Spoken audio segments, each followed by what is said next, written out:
Alright, what's up guys? It's T Swifty. Decided to do a little bit of a different video this afternoon. Gonna go into like a quick review of the gun I'm using right now. So the marker I'm rocking right now, this is a Field 1 Force. This one's a custom nano job, but it's the same internals, same everything. Right off the bat, the one thing you notice about the Force is it's definitely heavier than most markers out there. It is, I wouldn't say significantly heavier, but you definitely notice it when you pick it up.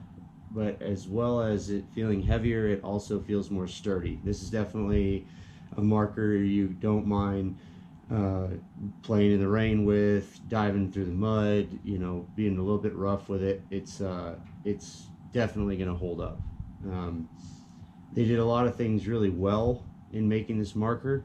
Obviously, this is the Marker Dynasty shoots, and they did a really great job. I mean, it's a player-made gun, so it should be great.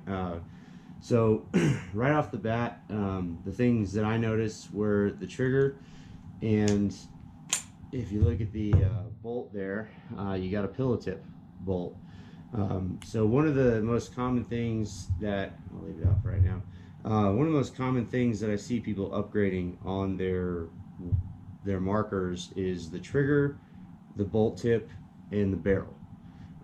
Those are the most common aftermarket items bought for markers. Like if you buy a Lux, if you buy pretty much any other gun, you're going to want to get a pillow tip, especially if you're playing tournaments, because of the brittle paint you're going to be shooting. You want something that's going to be really soft, it's not going to chop paint, and it's going to get the ball down the barrel accurately.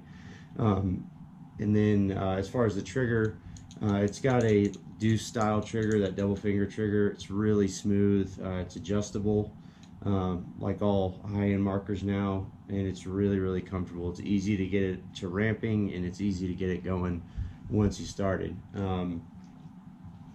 The ASA is just a quick twist knob.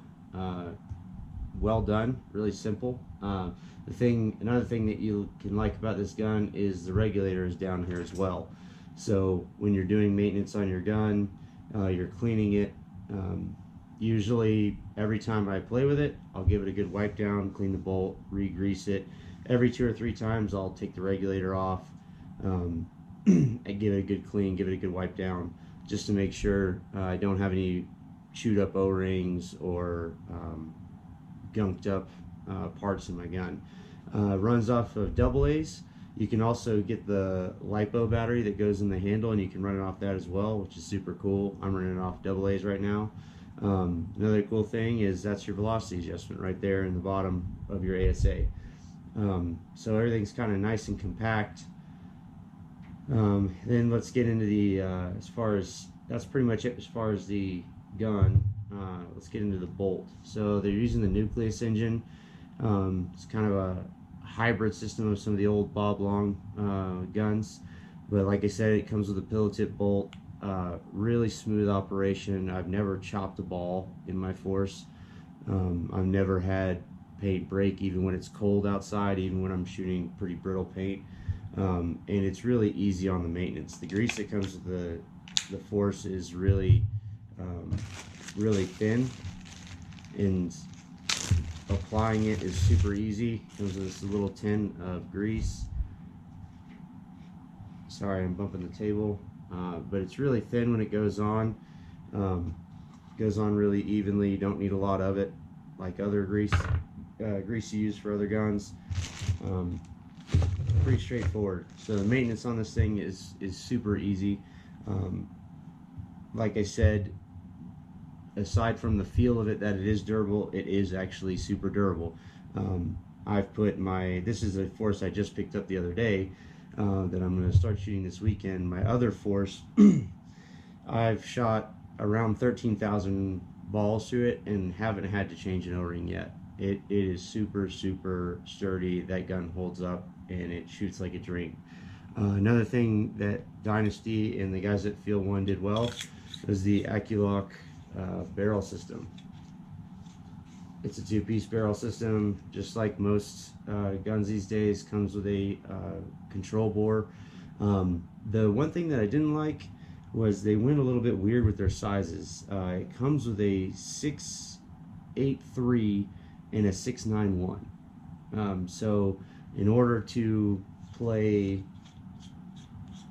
any tournaments or anything like that, you're gonna kind of have to go and buy the other control bores. Like this is the 687. Um, I love the barrel. It shoots really well. The only thing I didn't like was that it only came with 2 control bores, and it wasn't the ones I needed. So overall, gun is super sturdy, super well built, and it shoots like a dream. It is a little bit heavier, so that's something you'll have to get used to. But as far as recommend to other players, 100% would recommend it to anybody. We have a lot of guys at my home field at Dynamic that are starting to switch to the Force, and it's for good reason. It's a really well built gun, and it performs above any other gun I've shot. Thanks for watching. If you like the video, give us a like. Go ahead and hit that subscribe button for us, and I'll see you next time. Thanks.